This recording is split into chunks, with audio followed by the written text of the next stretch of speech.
Will the honourable member for Blackburn? Well, Deputy Speaker, another day, another broken promise. That's right. 14 times before the last election, the Prime Minister promised no adverse changes to superannuation.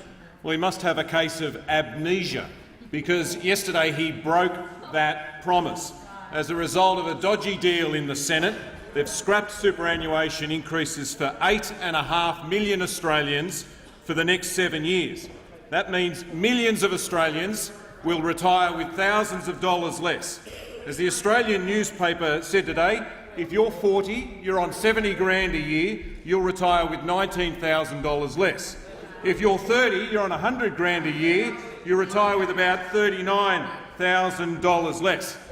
Well, welcome to Tony Abbott's Australia, where you work longer and you retire with less. Less in the pension, less in superannuation.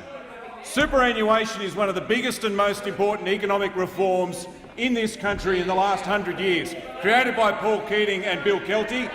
This mob voted against it at the time. They still don't believe in superannuation.